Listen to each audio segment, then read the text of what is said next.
አቶ ነጋ ባንቲሁን ወደ እርሻ ስራው ለመሰማራት በጧት ይነሳል። ከአያት ቅድማያቱ የወረሰውን የእርሻ ስራም ከልቡ ይወደዋል። አፈርምሶ ዘር አፍስሶ ማምረትን ይኮራበታል።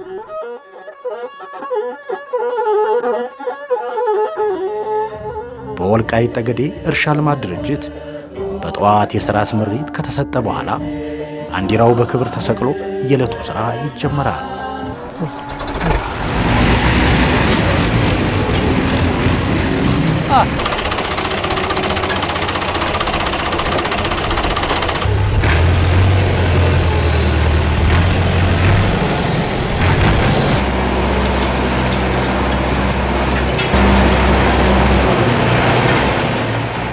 ድሮ እንዳልኳችሁ የወረሰ ነው። አንድ ትምህርት አባትናቱ ሲያስተምረው ልክ እንደዛ ነኛ በቃ እዚህ ነን እኛ ካላረስና ካላለማን በጣም ህይወታችን ይሄድ በዚህ ነው። እኛ ተራው በቅሎ አባዱላ ምርታችን ሰሊጥ ነው ለዓለም የሚያስጠራ እርሳችን ሁመራ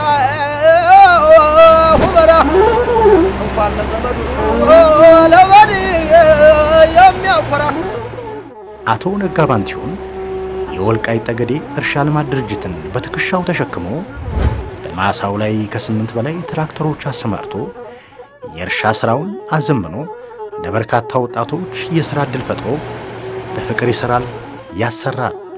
12 ናቸው ሹፌሮች 6 የሚያርሱ 6ቱ ተኝተው ያድራሉ። እነዛ 6 ያርሱ ያድረው መጥቷት ይመጣሉ። እነዛ ናፍታ ይሞላሉ። እዛ ተኝተው የነበሩ ናፍታ ይሞላሉ። ናፍታ ሞልተው ስብር ይሰጣቸዋል ተነስተው ይሄዳሉ። ቋሚ ሰራተኛ ወደ 47 አሉ። ቋሚ ሰራተኛ ማለት ነው።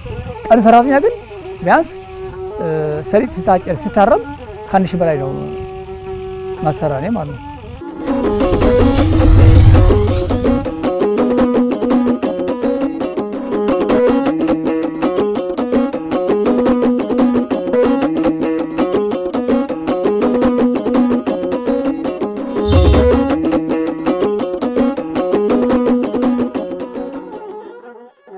የሁመራ ድንግል መሬት በጥቅጥቅ ደን ተሞልቷል።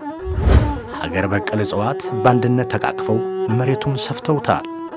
ዱሩን ቤቴ ብለው ለምለም ሳሩን ስንቅ አድርገው ለበርካታ የዱር እንስሳት መኖሪያ መሆኑ ለየት ያደርገዋል። የአካባቢው ማህበረሰብ ደኑን መንጥረው የእርሻ ስራ ለማስፋፋት ፈታኝ ሆኖባቸዋል። ደን ነበር፣ በጣም ጫካ ነበር፣ በዳ ነበር። በዛን ሰዓት ብዙ አንበሳ ከዚህ የመጡ ሁሉ ነገር እንስሳ እዚህ ከባድ ነበር እዚህ እና ይህን ምንጣረው ይህ ሁሉ እንደዚህ እንዲሆን ያደረጉት የወልቃይት ጠገዴ አማራ ህዝብ ነው። እንግዲህ በወቅቱ ያን ጊዜ በሁመራ እርሻ ሲጀመር ንፍተራይ ሰረበ፣ ንፍተራይ ሸወንድም፣ የወልቃይት ነባሻ ኢብራሂም እነዚህ ነበሩ ትላልቆሽ። ንፍተራይ መለሰ የሚባል ቀብቲያ ትልቅ ሰው ምክትል ነበር። እነዚህ ይዘው ጀመሩ። እንግዲህ እዚያ በፊት ጠፍ ኑሮ የአውቶቡስ ዛሬ መቆሚያ ይዞ መስቀል አደባባይ ያዛርጎ አረ ምን ሁመራ በሙሉ ከተማው ምን ነበረ እንጨት ዛፍ ልኩት ያለ ዱር ነው። ግራር እኮ ነው። ሰው በውስጡ መሽሎክ እኮ አይችልም። በጣም ከባድ እኮ ነው መዘጋው። እንኳን ያን ጊዜ አሁን በቅርቡም የኛ ይሄ ደንቢያ እኮ እንዲህ ነው የነበረ ግራሩ። ሰው ሲሄድ እኮ እንዲህ እየሾለከ ነው የሚሄድ። ጥቅጥቅ ደን እኮ ነው። በላይ ስታየው እባብ የሚሄድበት ነው የሚመስል የግራሩ ክንፍ ገጥሞ መሬቱን አታይም። አንበሳና ጎሽ የሚውልበት እኮ ነው። አጋዘን እንደሆነ ደንብ የሚታደንበት እኮ ነው። ግራር የሚባል በጣም ጥቅጥቅ ደን ነበር። ያንን ጥቅጥቅ ደን ለአንዲት እንጨቱ እንደ ወፍረቱ በ15 ሳንቲም በ25 ሳንቲም በ50 ሳንቲም ድረስ እየተከፈለ ለእያንዳንዱ ሰራተኛ እየተቆጠረ ያ እንጨት በዛው ልክ ሂሳብ ይከፈላቸው ነበር። እንደዛ ነው የተመለጠረ። አባቶቻችን በጣም ብዙ መስዋዕት ከፍለው ነው የሁመራን የእርሻ ልማት ማስፋፋት የተቻለው። ጥቅጥቅ ደን ነው የነበረው። ያ ሁሉ ምቹ ሁኔታ አልነበረም። የመንገድ አቅርቦቱን ምንወሰድ የሌሎች አክሰሶችም አልነበረበትምና በጣም ብዙ ፈተናዎች ነበሩበት።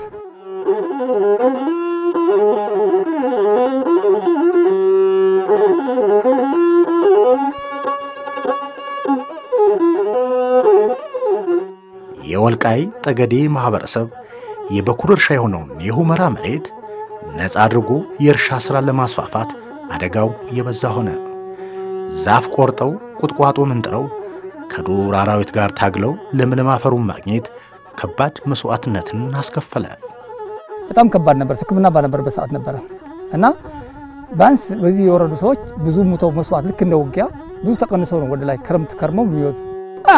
አውሬ በረሃን አይደለም፣ ትልቅ በረሃ አይደል፣ ጨለማ አይደል፣ ጫካ። ማርያም ዛሬ ያለሽበት ያዝ አድርጎ እነስማቸው በላይ ቤት ይዘ እሱ ጫካ በረሃ ነው። እባብና ይሄ ዘንዶ ምናምንም አደገኛ ነው። ነከሰ አድን ደግሞ መድኃኒት የለም። ያን ጊዜ ህማን ታገኛለህ መድኃኒት ሰው ስለሌለው። ከዚያ የታመመ ሰው ዘንዶ ነክሶት ሰዓት እኮ አይሰጥም። ያ ዘንዶ ከባድ እኮ ነው። እና እንደዚህ ብሎ ነው የለማ ሁመራ እንደዚህ እያለ ነው። በስመ አብ እባብ ነበረ ሱዳን አቦንድላ ብለዋል። እንዲህ እያለ የሚሄድ እሱ በሮ ነው የሚይዝ። እባብ አለ፣ ነብር አለ፣ አንበሳ አለ፣ የሌላ አውሬ የለም። ያ ሁሉ ተነክሰው አረ ማሰሙታል። ከፍተኛ መስዋዕትነት ተከፍሎበታል። ከፍተኛ ይህ ነው የማይባል መስዋዕትነት ተከፍሎበታል። እባብ አለ፣ ጊንጥ አለ፣ ወባ አለ፣ ሌላም ወረርሽኝ በሽታዎች አሉ። በቀን ፀሐይ በሌሊት ቁር እየተፈራረቀብን ሰውም እየሞተብን ነው። ይህን ልማት ያልን ባለው የሁመራ እርሻ ሲጀመር እንደ ዛሬው ዝም ብሎ ሕክምና አልነበረም። 5-6 ሆነ ሄደህ 2 እዛ ይቀራሉ። ወይም በጊንጥ ወይም በእባብ ወይም በወባ ራሱ ከዛ ታሞ መጥቶ ከዚህ በጋም ይሞታል። እና ጫካ ነው የነበረው። ያ ጫካ ለመንጠር ራሱ ብዙ መስዋዕትነት ይጠይቃል፣ ብዙ ሞት ይጠይቃል፣ ብዙ በሽታ፣ ብዙ ህመም ይጠይቃል። ይሄን በረሃ ለማልማት ሲመጡ የህይወት መስዋዕትነትም ጭምርት እየከፈልክ ነው የሚለማው። እንዲሁም ይለማ አይደል። የህይወት መስዋዕትነትም ያስፈልጋል፣ ጽናትም ያስፈልጋል። ከዓላማ ጽናት ተነስተው አካባቢን መጠበቅ፣ አካባቢ እየጠበቁ ማልማት ደግሞ ባህል አድርገው እየተሸጋገሩበት ይሄዱበት እየሞቱ ግን እያለሙ ሀገርን እየጠበቁ አካባቢያቸውም እያለሙ እስካሁን ሰዓት ድረስ ጠብቀው የቆዩ ናቸው ብሎ መውሰድ ይቻላል።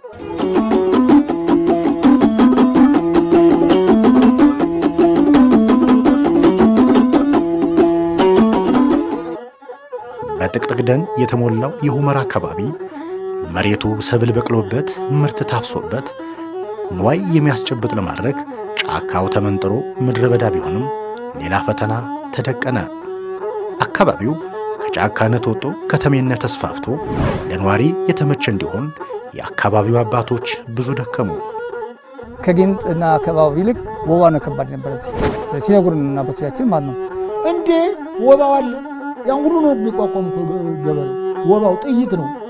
የዛን ጊዜ መኪናው እንደልብ አይገባ። እዚያ በግመል ባጋስስ በአህያ በስናራ አህያ በአበሻ አህያ የሚሄድ ያን ሁሉ እየሄዱ ነው ያቀሉ። ንዳድ ወባ የምትባል በሽታ ለጥቆ ርግፍ አለ። ኃይለ ሥላሴ የምላኩ ዲዲት ልይ ዲዲት ነበር፣ ቀይ ዲዲት ነበር። መድኃኒት በጣም ከባድ መድኃኒት። እሱን ልከው በመናጀር አድርጎ በአስመራ አድርጎ መጥቶ በመናጀር ተከዜ በዋና አሻግረው ያ የወባ መከላከያ መጥቶ ምን አዋጣቸው? አንዳንዲት ክኒና 300 ቁጥር የምትባል ክኒና ኖራ አንዳንዲት ክኒና ለነዚያ ሰዎች አውጦ ለዚያ ዱር ሁላ በዲዲት ቢሰጠው ለማርገው እንጨቱን ዱሩን ደንጃው ለማርገው በዚያ ቀይ ዲዲት ለማረጉት። ዛሬ አውቶቡስ መቆሚያ ሆኖ ያለ በረሃው ነፋው። ያን ጊዜ የአውሬ ዘር፣ የእንቃቅላ ዘር፣ የአይጥ ዘር አሬ የተባለ የምድር አውሬ ዘር እልቅ ብሎ የእባብ ዘር እልቅ አለ። ጥምብ አላሳድም አለ ቦታው። ሰው መዚያ ወዲያ ጤና አገኘ። ኃይለ ሥላሴ ዲዲት ሆነ ፎዲያ ንዳድ ይዛህ እንደሆነ አንተ በረሃ ሄደህ ኑረህን ነው እንጂ ሁመራ በረሃ ያለው የለም። ንዳድ አሞኝ ብለህ እንደሆነ በረሃን ሄደህ ኑረህ ተባለ። በረሃ ሌላ ተፈጠረ። ሁመራ እንደ ጎንደር እንደ አዲስ አበባ ታየሽ። እዚህ አካባቢ በዚያን ዘመን የሚሉት በጣም ከፍተኛ የወባ የበሽታ አካባቢ ነበረ ጫካ ስለነበረ እዚህ አብዛኞቻቸው ወዛን ዘመን እዚህ መጀመሪያ የመጡት ከፍተኛ ወባ ነበር ይባላል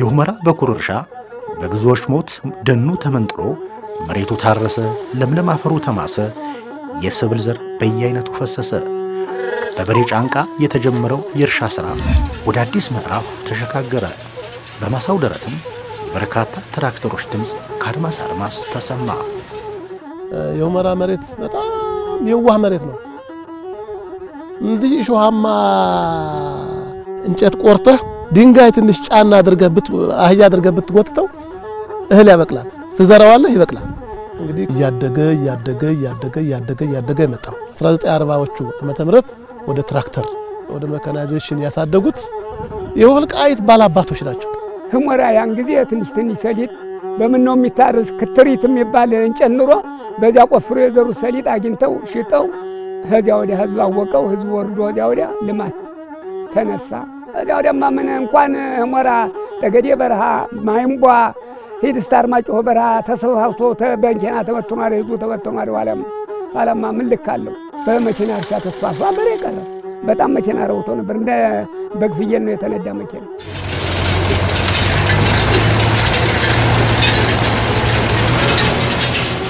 ትራክተሩ የተቀጣጠለ ነው የመጣ ወደ 1600 ሚሊዮን ትራክተር ገብቷል ፉተራሪ ጎላ በለጠ ይባላል ፉተራሪ ጎላ ገበሬ ናቸው 20 ትራክተር ከወንድሞቻቸው ጋር በሙሉ 20 ትራክተር ነበር 20 ትራክተር በዛን ጊዜ አዎ እኔ ቀኛዝማች ያያልና ዛጋ ይባላሉ 5-6 ትራክተር ነበረባቸው ይሄ እኮ ኃይለ ሥላሴ ካባ ሽልማት ነው እኔ ሐጂ አብዱልባቂ ይባላሉ ሐጂ አብዱልባቂ 5 ትራክተር ነበረባቸው ልጆቻቸው ጋር አራሽ ናቸው በጣም አራሽ የእርሳው ደምስስ ይባላል 4 ትራክተር ነበረው 4 ትራክተር አዎ የሚፍተራሽ ወንድማቸው 3 ትራክተር ነበረባቸው አታለ ደሱ ይባላል ደሱ ምንድን አባ ሆኗል አሁን ማላ 5 ትራክተር ነበሩ በኃይለ ሥላሴ ጋር በኃይለ ሥላሴ እነዚህ 4 ወንድማሞች በረምብራስ አለ አራቱ 12 ትራክተር ነበር 12 ትራክተር አዎ እና የቀሩ ያሉ እነ ተክላይ መንገሻ የነ ቦፍተራይ ሰረበ የነ ሆሪ ጎላ የነ ፈረደ ጎላ አሁን አላገኘ ነው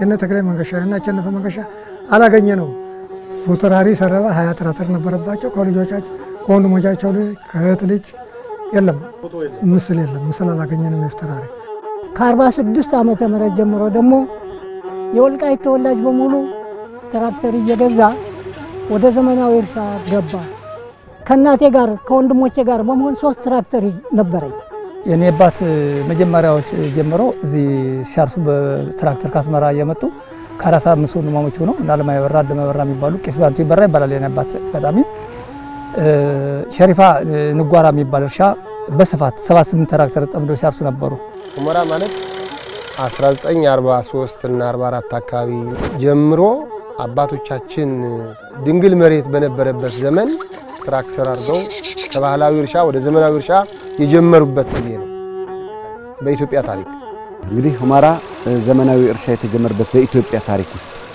የትራክተር ድምጽ የተሰማበት ሁመራ እርሻ ልማት ላይ ነው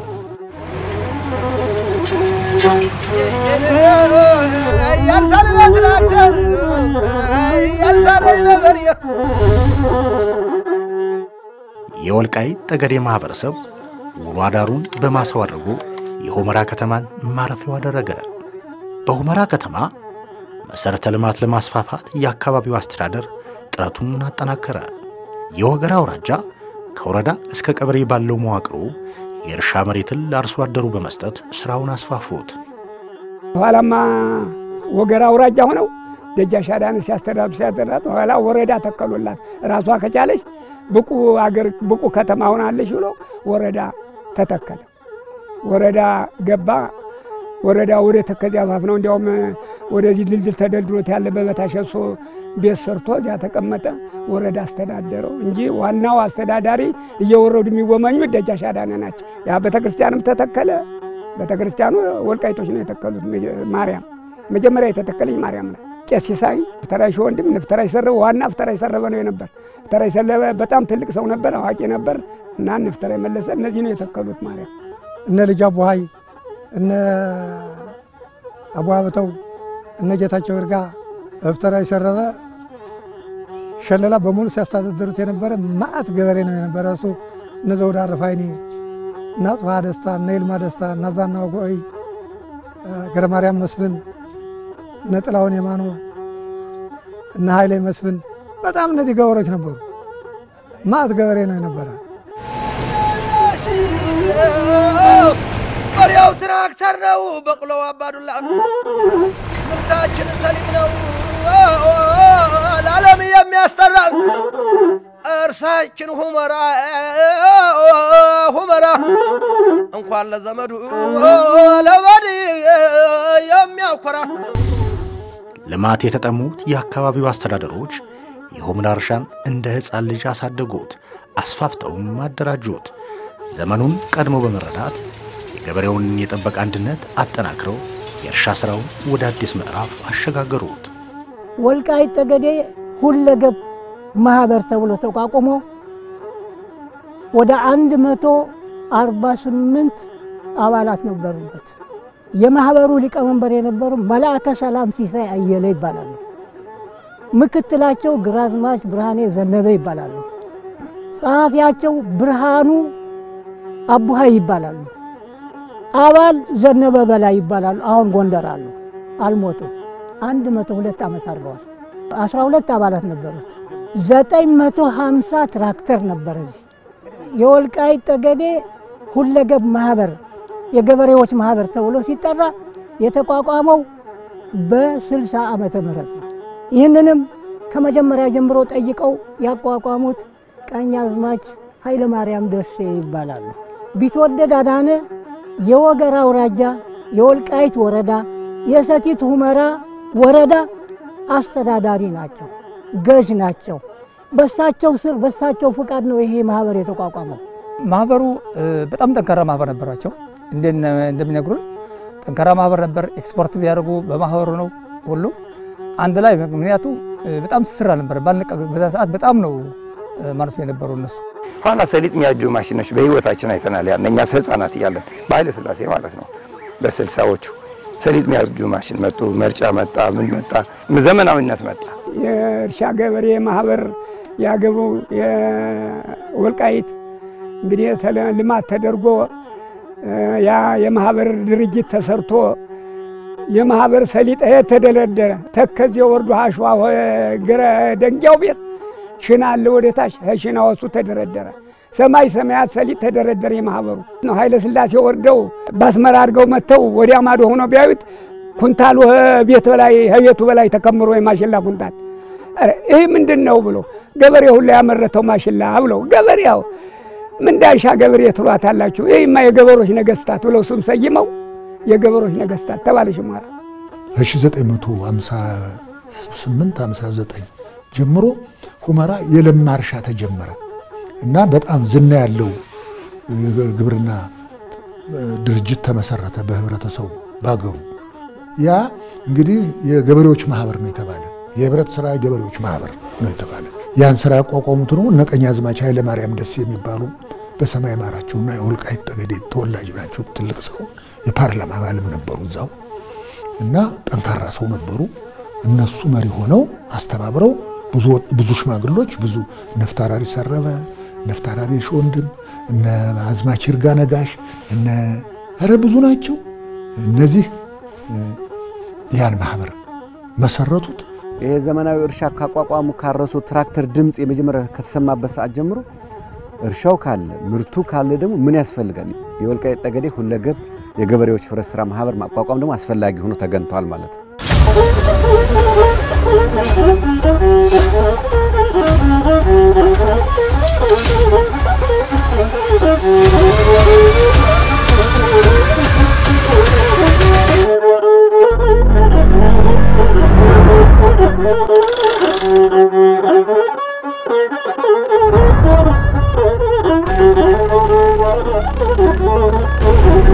Thank you.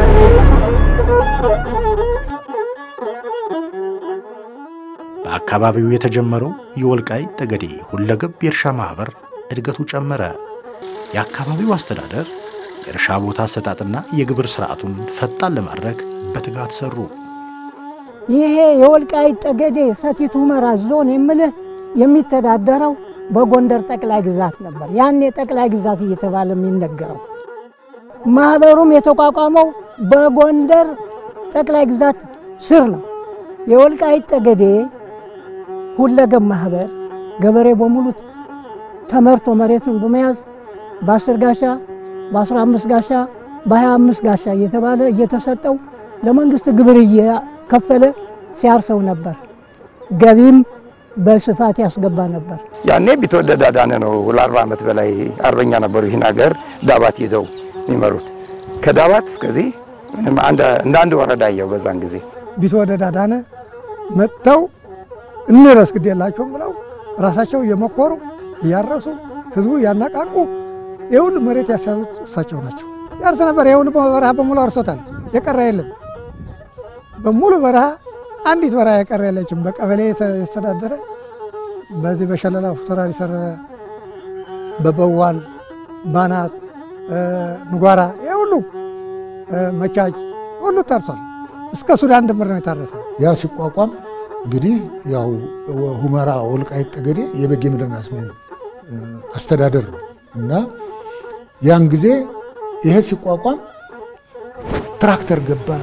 በመላ ኢትዮጵያ ያለ ሰራተኛ ገባ ወደዛ። አሰሪ ያለ ሰራተኛ ያለ ስራ ነው። ዘመናዊ እርሻ ነበር። ሜካናይዝድ የሆነ እርሻ ነበር። ገሌን አይባልም። ባለ የሚመራውም የዚህ ወዲህ እንዲሰጠኝ ይላል። ሰጥተናል ይሉታል አስተዳዳሪዎቹ። ተወደድ አዳነ የሚያርስ ከሆነ ያውልጥ አገሩ ማረስ ነው። ሄዳ መንጥራ ምን ብለህ ጉልበት ከይዘ ገንዘብን የሚያዋጣውን ያህል ፕላን አድርገህ መስራት ነው ገብታ። ይሄ ነው ስራ ነበር።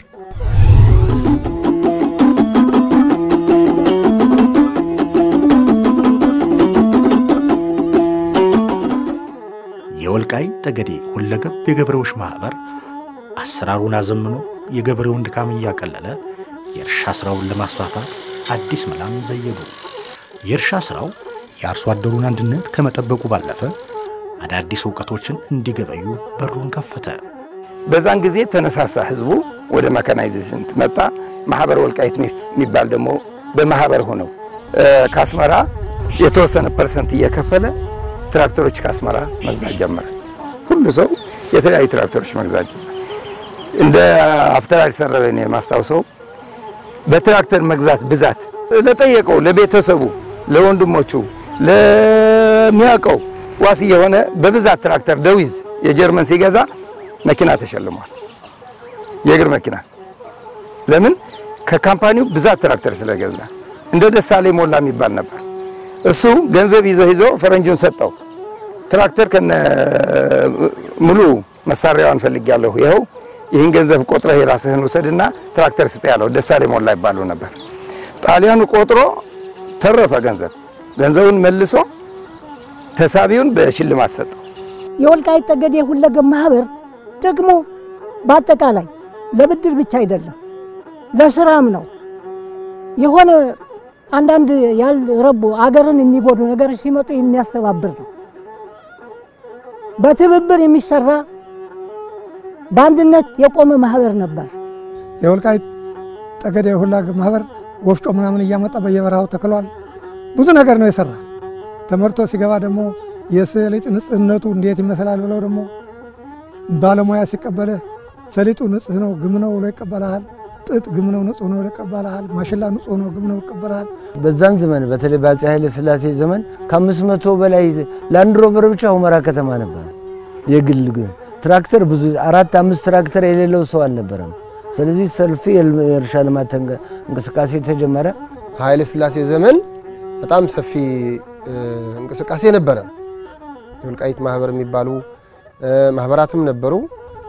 መንግስትም እርዳታ ያደርግ ነበር። ኃይለ ሥላሴ ዘመን የተወሰነ ድጋፍም ያደርግ ነበረ። ካስመራ ተያይዞ ብዙ ድጋፍ ይመጣ ነበረ። በዛ ልክ እርሻው ጥሩ ተጠናክሮ ነበር። የሁመራ እርሻ የባንክ ነበረው። በሌላው ሀገር ሳይኖር ሁመራ ላይ ባንክ ነበር። ንግድ ባንክ ነበር እና ገበሬው ተነሳስቶ ነበር ለማረስ ለልማት። ሁመራ ሲያርም ውሎ እኮ አስመራ ሄዶ ነው ቢራ ሲጠጣ የሚያመሽ። እራት የሚበላ በቻርተር እኮ ነው የሚሄድ፣ በአውሮፕላን ሲያስፈልገው ጠርቶ የሚሄድና እንትን ይሄ እኮ በህይወት ታሪክ ያየሁት እኮ ያለፍኩበት እኮ ነው። አዎ አንተ ትግሬ ነህ፣ አንተ ጎንደሬ አማራ ነህ፣ አንተ ኦሮሞ ነህ፣ ወለጋ ሩሲ ጋር ኤርትራ ነህ። ኧረ በፍጹም የለም። የእናት ልጅ ነው። አብሮ በልቶ አብሮ ጠጥቶ አብሮ ሰርቶ አብሮ ተካፍሎ ነው የሚኖር። አሁን እኮ ነው ማት ይወረደ።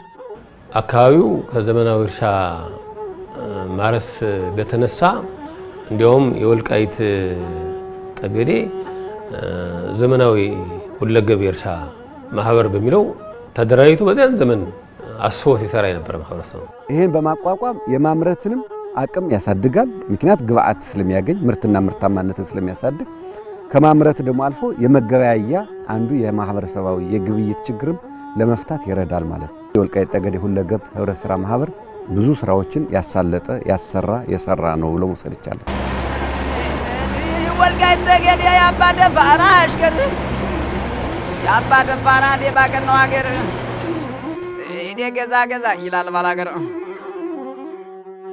የወልቃይት ጠገዴ ማህበረሰብ አንድነቱን ባህሉ መረዳዳትን ቀለሙ የእርሻ ስራን ህይወቱ አድርጎ ለዘመናት ኖሯል። በአካባቢው የተጀመረው የሁመራ እርሻ እንቅስቃሴ የኢኮኖሚ ክንዱን አጠናከረው።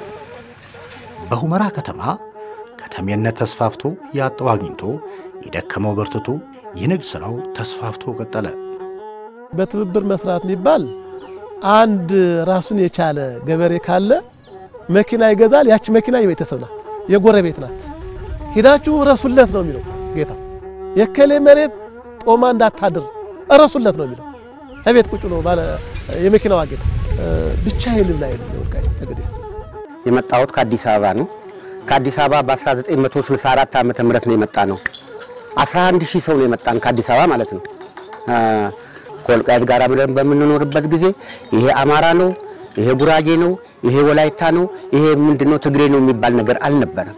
አንዲት መኪና ያንተ የተበላሸች እንደሆነ 7-8 መኪና ነው ሄዶ ካንተ እርሻ የሚውል አውሮ በመተባበር በየካምቦ ሄደ ደግሞ በግ እየታረደ እየተሳሳመ የተቀረ ማን ቀረ የማን መኪና ቀረች 150 የሚሆን ላንድሮቨር ነበረ የሚመጡ የነበሩ ከዚህ የነበሩ ነፍጠራሽ ወንድም ነፍጠራሽ ሰራ እና አባቴ ማዕት ሰው ነው የሚመጣ የነበረ።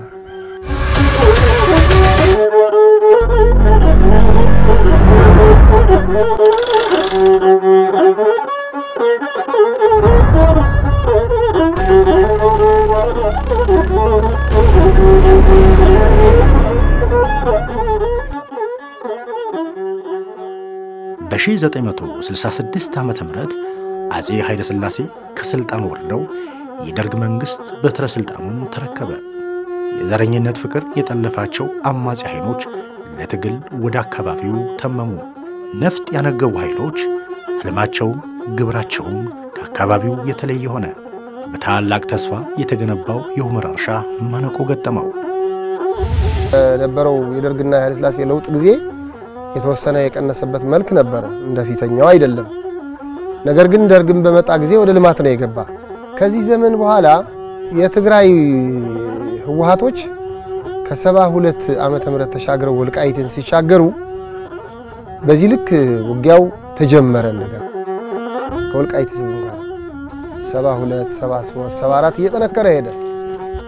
ያ በመሆኑ የወልቃይትም ጠገዴ ህዝብ በሚያስቸግሩበት ጊዜ እርሻውን ጥሎ ወደ ውጊያውም ገባ። ደርግም ተታገለ። በዚህ ልክ እርሻው እየቀነሰ ሄደ። የደርግ እርሻ ልማት የነበረ በዘመናዊ እርሻ እየቀረ ሄደ። ያን ጊዜ የኢትዮጵያ ዲሞክራቲክ ህብረት የሚባል ድርጅት ተመሰረተ፣ ኢዲዩ እና ኢዲዩ ሊቀመንበር መንገሻ ስዩም ነበሩ፣ ሉሉ ራስ መንገሻ ስዩም። ግን አክቹአሊ ትግል በማድረግ በኩል የተወሰነ የነፃ መሬት ያላቸው ቢትወደድ አዳነ ነበሩ። ምክንያቱም አርማጭሆ፣ ጠገዴ፣ ወልቃይት በእሳቸው ቁጥጥር ስር ነበር። ያን ጊዜ እሳቸውን ደግሞ የድርጅቱ አባል እንዲሆኑ ብለው ኢዲዩ ምክትል ሊቀመንበር አደረጓቸው። ስለዚህ ኢዲዩ እንቅስቃሴ ተጀመረ። በደርግ ዘመን እኔ ኢዲዩ ውስጥ የፖለቲካ መምሪያ እና የጸጥታ ኃላፊ፣ የማህበራዊ ጉዳይ ኃላፊ የኢትዮጵያ ተራድኦ ድርጅት እርሻ ልማት ኃላፊ ሆኜ ሰራ ነበር። በኢዲው ጦርነት ተገጠመ። እንደሚታወቀው ደርግ መንግስትነት ይዞ ሲመራ ይህን አካባቢ ለማልማት ጥረትም አድርጓል። እየተዳከመ ሲመጣ ግን ተስፋፊውና ወራሪው ወያኔ ወደዚህ አካባቢ ለመውረር እና የመስፋፋት ታላቋ ትግራይን ለመመስረት ካለው ህልም ቅዠት ተነስቶ ወደዚህ አካባቢ ለመውረር መጥቷል። ያኔ ከመጣ በሰዓት ጀምሮ የመዳከም ስራዎች ተሰርተዋል ማለት ነው። የኡመራን እርሻ አቤት ማማሩ የተጃም ቡላንጂ የለው ምን አተላ ተቀሰቀሰብ የደም ስር የፈላ። በአካባቢው የሚንቀሳቀሰው አማጺ ኃይል ቃሉን ህግ ማኒፌስቶውን መርህ አድርጎ እንቅስቃሴውን ቀጠለ። ማንነቱን አጥብቆ ድንበሩን ጠብቆ ከኖረው ህዝብ ጋርም ግጭት ተጀመረ። በርካታው ትውልድ ካውሬ ታግሎ ፀሐይና ቁሩን ተቋቁሞ የህይወት ዋጋ ከፍሎ ያቀናው የእርሻ መሬት አደጋ ላይ ወደቀ። ከ78 79 80 ብሎ ጭራሽ ዘጋ። ጦርነቱም ተፋፋመ። የወልቃይት ሰውም ህወሓት እጅጉ ማሳደድ ጀመረ። አለ የሚባል በሰፋፊ እርሻ የሚያርስ የነበረ የወልቃይት ጠገዴ ህዝብ እየተሰደደ ሄደ። ወያኔ መጣ፣ ተጨቆነ።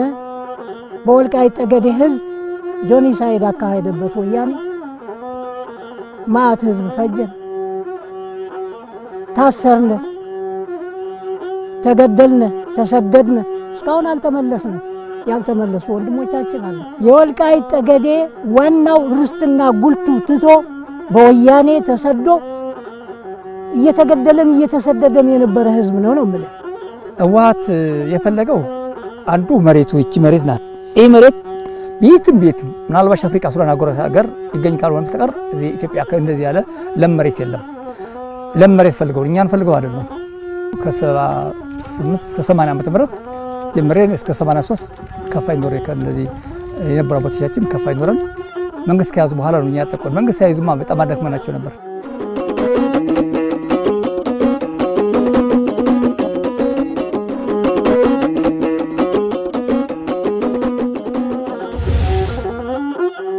የደርግ መንግስት መዳከም የህዝቡን ችግር አባባሰው።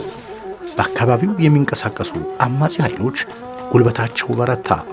የወልቃይት ጠገዴ ማህበረሰብ በዘመኑ አይቶት የማያውቅ መከራም ወረደበት። ማንነቱና ርስቱም አደጋ ላይ ወደቁ። መሬት ሲሰጡ 84 ዓመተ ምህረት አንዳንዶቹ ምን ይላሉ? በጭፍን እነዚህ እኮ ጠላቶች ናቸው ብለው ይገፈትሩታል። ለዚህ ለወልቃይት ተወላጅ። አንዳንዶቹ ግን ከዛ መሃል ሆነው ምን ይሉ ነበር? አያቶቻቸው ጊንጥ ተበልተው እባብ ተነድፈው መንጥረው አያቶቻቸው አባቶቻቸው ጊንጥ ተበልተው ያለሙት መሬት እኮ ነው ይሉ ነበሩ አንዳንድ ቅኖች። ጠቅላላ የወልቃይት ጠገዴ አማራ ህዝብ መሬቱን መንጥሮ ሲያርሰው የነበረው ርስቱ ጉልቱ ተቀምጦ በወያኔዎች ተወሮ መሬታችን ተወስዶ ይኸው እስካሁን ስንላዝን እንኖራለን። ወልቃይት ጠገዴ በቃ ወደ ገጠሩ አባረሩ፣ ተሰደደ። ሁሉ በቃ ራሳቸው ተቋጥሩ ኢንቨስትመንት ብለው ወደ መቀሌ ኢንቨስትመንት ቢሮ እዛ እንዲከፈት አድርገው ሰርቲፊኬት እንዲሰጥ። ከዛ በኋላ እዛ አዳክመውታል።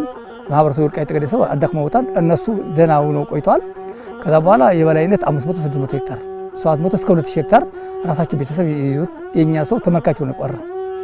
ኢህአዴግ አዲስ አበባን ከተቆጣጠረ በኋላ እንደገና እንደ አዲስ ወደ እርሻው በሚገባበት ሰዓት ግን በእርሻው ተጠቃሚ አይደለም። የኛ አካባቢ ሰው ከትግራይ ተወላጆች በስፋት ያዙት እርሻው።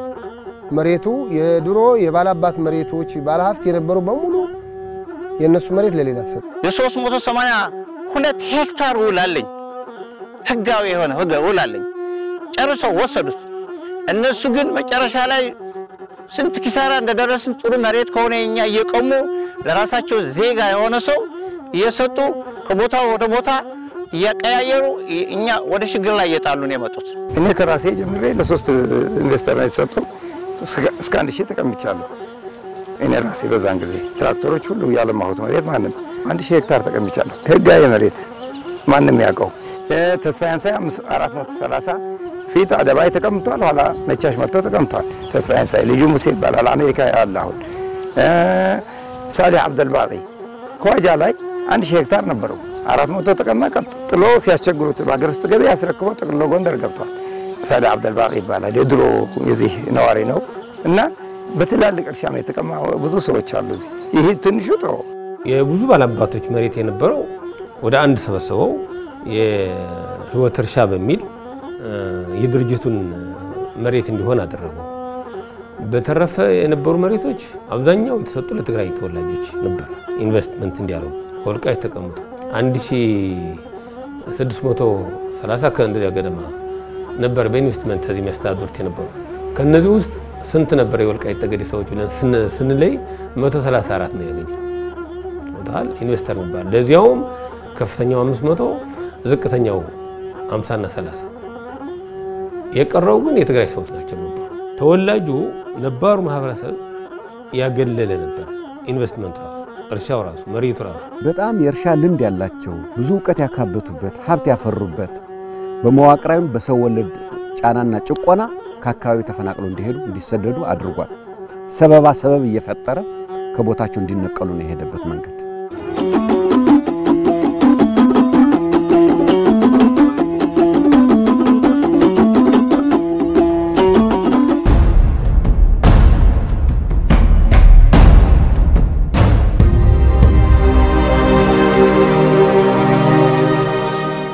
ትልቁ የነሱ ሲንቀሳቀሱበትና ሲሰሩበት የነበረው ይሄን አካባቢ መሬቱንና ሴቱን ነው የምንፈልገው ነው የሚሉት። መሬቱንና ሴቱን እንጂ እዚህ ያለው የወልቃይት ባላባቱ እዚህ ያለው የወልቃይት ጠገዴ ተወላጅ እንደ ሰውም አይቆጠርም ነበር። ደርግ ከሀገረ መንግስት ሲወድቅ ወያኔ ሀገረ መንግስቱን ሲቀበልና ሲያስተዳድር በሁመራ የነበረው ዘመናዊ እርሻ ልማት ተሳትፎ የነበራቸው የወልቃይት ጠገዴ ባለሀብቶች ነዋሪዎች የመንቀል አዲስ የትግራይ ባለሀብቶች የመትከል ስራ ነው የተከናወነበት ነው መውሰድ ይቻላል። ስለዚህ አንዱን ነቅሎ አንዱን ለመትከል ስትራቴጂ እቅድ የጥፋት እቅድ አቅዶ የነደፈበት ነውና ያን የመሰለ ዘመናዊ እርሻ ሲያርሱ የነበሩ የቀደምት አባቶቻችን በመንቀል አዲስ የትግራይ ባለሀብቶችን የመትከል ስራ ነው የሰራበት ነው መውሰድ ይቻላል።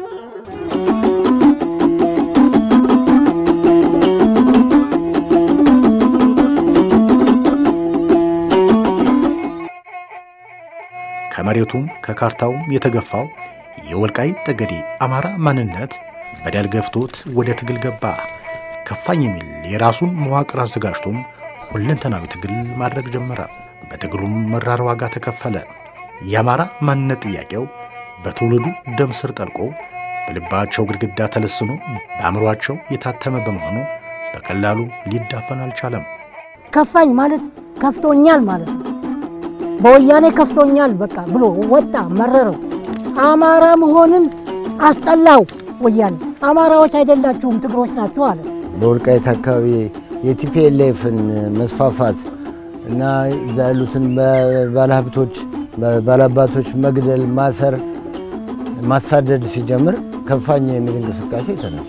ያ ከፋኝ የሚል እንቅስቃሴ ተጠናክሮ ለብዙ ጊዜ ቀጥሎ ነበር።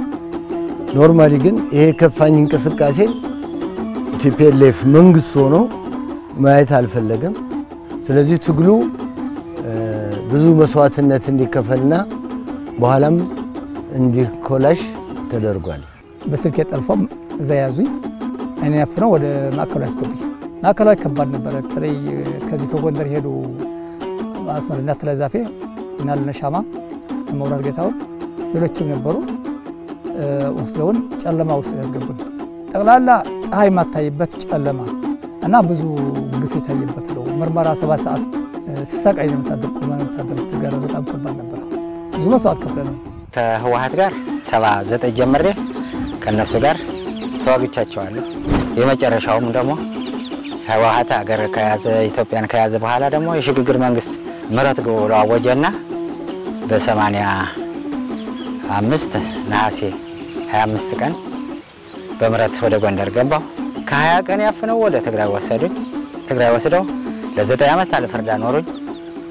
ለ9 ዓመት በኋላ ደግሞ የሞት ፍርድ ፈረዱኝና የሞት ፍርድ ፈርደው መልሶ ይግባይ ምናምን ሲባል ድረስ ደግሞ 9 ዓመት ታሰሩኝ። እዚያ ዝውውር ለጎንደር ሄጄ ለጎንደር ለዝውውር ከ18 ዓመት በኋላ ተፈታሁ። ነቅለውናል። የቀረነ ነገር የለንም። ህዝብ ሞቷል። ከ57,000 በላይ ሰው ነው የሞተበት።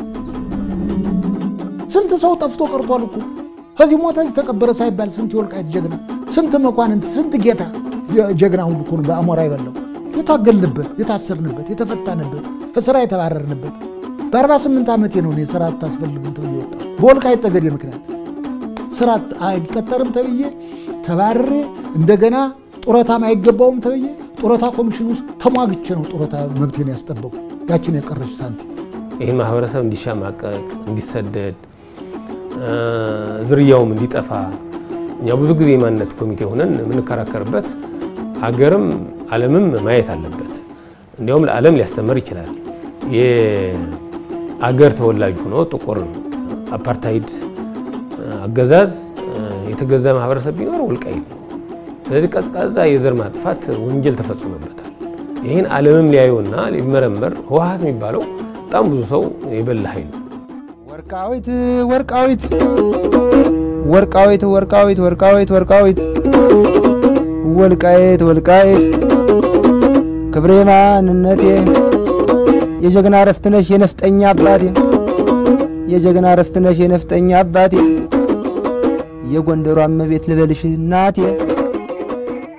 የወልቃይት ጠገዴ አማራ ማንነት ጥያቄ ላይቀዘቅዝ ላይከስምና ያለ ውጤት ላይቋረጥ በደም ዋጋ የተጀመረ ነበር።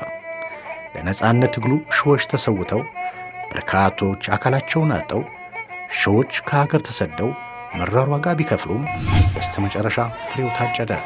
ህዝቡ የሚመኘውን ነጻነትን በእጁ ጨበጠ። እኛ የመጀመሪያ የሰራ ነው ለውጥ ከመጣ በኋላ የመጀመሪያውን የአካባቢ ማህበረሰብ የመሬት ባለቤት እንዲሆን ነው ያደረገው። የተፈናቀለው የተቀማውን መሬቱ እንዲያገኝ አድርገናል። አንድ የተሳካ ስራ የሰራ ነው። ገበሬው መሬት እንዲያገኝ አድርገናል። የተፈናቀለ ወደ ርሱ ተመልሶ የአካባቢ ሀብት ተጠቃሚ እንዲሆን አንዱ ስራ ሰርተናል። አንዱ እሱ የተሳካ ነገር ነው። አንድ ግለሰብ 3000 በላይ ሄክታር ያለው የትግራይ ሰው ነበር። አሁን እኛ ስናስተዳድር ከፍተኛ ኢንቨስትመንት ሰጠን ካል 300 ሄክታር ነው።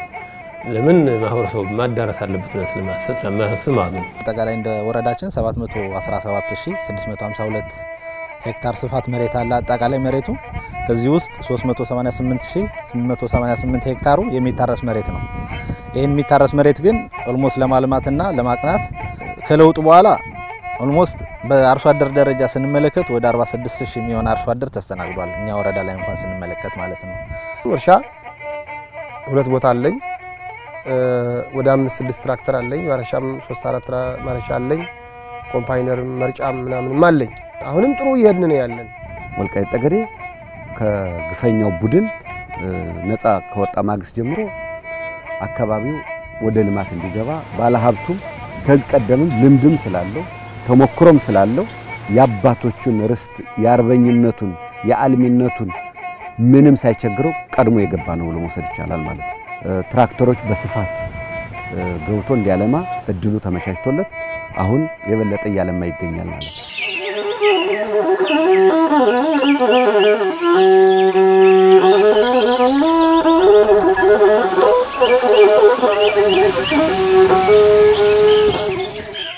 የተከዜ ወንዝ ከላሊበላ ተነስቶ በርካታ አካባቢዎችን አቋርጦ ወደ ሱዳን ይጓዛል። ሱዳን ሲገባም ስምና ግብሩን ቀይሮ ለነደደው በረሃ ሕይወት ሰጥቶ ምድሩን በልምላሜ ሞልቶ የአርሶ አደሩን ኪስ በንዋይ አጥግቦ ናይል ይገባል። ለሁመራ ገበሬዎች የተከዜ ወንዝ ለምለም መሬቱን እየታከከውና እየሳቀበት ማለፉ በውስጣቸው ቁጭት ፈጥሮባቸዋል። መሬቱ አለ፣ ድንግል መሬት ነው። ውሃው አለ፣ ዝናቡ አለ። በአመት ክልል 2 ጊዜ ለማምረት የምትችልበት ዘመንም አለው። ቦታው በአካባቢው ያለው ወንዝ ተጠልፎ ብዙ ነገሮችን መስራት የምንችልበት ዘመን ነው። የሁመራ መሬት እኮ አሁንም እንኳን አልተሰራም ያለው ገና እኮ ጠልፎ እንኳን ተፋፊ ግድቦች ቢኖሩ ይሄን መሬት ይሄ በአመት ቀርቶ 2 ጊዜ 3 ጊዜ የምናመርትበት ነበር። አሁን ወንዙ አልተጠቀምንበትም እኛ። ተከዜ አሁን ትንሽ ይኸው አትክልት ተጀምሯል፣ ግን አንገረብ አለ። አንገረብ ላይም በአብደራፊና በሁመራ ሳይድ ትናንሽ የአትክልት እርሻዎች ተጀምረዋል። ረዋሳ፣ ትርካን የሁሉ ወንዞች ናቸው። ብዙ ወንዞች አሉ። ብሔራዊያን ራሱ ትንሽ ትንሽ የአትክልት የተጀመረ ነገር አለ። ግን ይሄ ገድበህ ይሁን ሌላ በጥናት የተሰራ ትላልቅ ስራዎች የሉም ካሁን በፊት። እንጂ የውሃ ሀብት አለ። በጋ ላይ ባጀት በናፍታው እንጂ ይሄኛው ከርስ መሬት ውሃ ውጥል ቅድም በሶላር ተጠቃሚን አመት ሙሉ እናርስ እቅዳለን። አሁን ወደ መስኖ ካልተገባ ያ መሬት ተቆፍሮ አሁን ብዙ ማዕድን እየጠየቀ ነው ያለው። ያለ መዳበሪያ አሁን የሚሰጥ መሬት የለም። ይሄ የሚያሳይ ማዕድኑ እያለቀ ነው ያለው እና ወደ መስኖ ቢያደርግ ገበሬው ትኩረቱ ይበልጥ በጋም ክረምትም የሚያገኝበት ሁኔታ ይፈጠራል። አገር ማሳደግ የሚቻለው መስኖ ሲያጠነክር ነው። በአመት ሁለቴ ማልማት የሚቻልበት ምቹ ሁኔታዎች አሉ። ውሃ አለ፣ መሬቱም አለ። እዚህ ላይ አሁን ምን ይፈልጋል? ለምሳሌ ውሃው በተለያዩ የተፋሰስ እንትን አዘጋጅቶ ወደ ማሳው የሚመጣበት ሁኔታ ተፈጥሮ የሚለማበት ሁኔታ ያስፈልጋል። እዚህ ላይ ተግዳሮቶች አሉ። ተግዳሮቶቹ ምንድነው? ያው ሀገር ደረጃ ባጀት ተበጅቶለት እየተንቀሳቀሰ ያለው ወረዳም ዞንም አይደለም። ስለዚህ ባጀት ቢበጀት ብዙ ነገሮችን መስራት ይቻላል። ለዚህ ያለው ማሃት ጠልፎ ወደ ማሳው አምጥቶ በጋው ሙሉ ማልማት የሚቻልበት ሁኔታ ይፈጠራል። ወበዝ ከነበረው ወበዝ አይታጣ ጀግና ይታጣበት አባታለው ነጋ ለመባት ይሁን አርበኛ አባታለው ነጋ አቶ ነጋ ባንቲሁን እድሜው ሙሉ ለእርሻ ስራ ሰጥቶ በመስራት የሁመራን መሬት እንደ መዳፉ ያውቀዋል። ሰራተኛን በፍቅር ይዞ የትራክተር ቁጥርን አብዝቶ ማሳውን ተንከባክቦ በትጋት ይሰራል። ጠዋት ባንዲራ በመስቀል የተጀመረው ሁለገብ የእርሻ ስራ ምሽት ሲጠናቀቅ የክብር ባንዲራው ወርዶ የዕለቱ ስራ ይጠናቀቃል።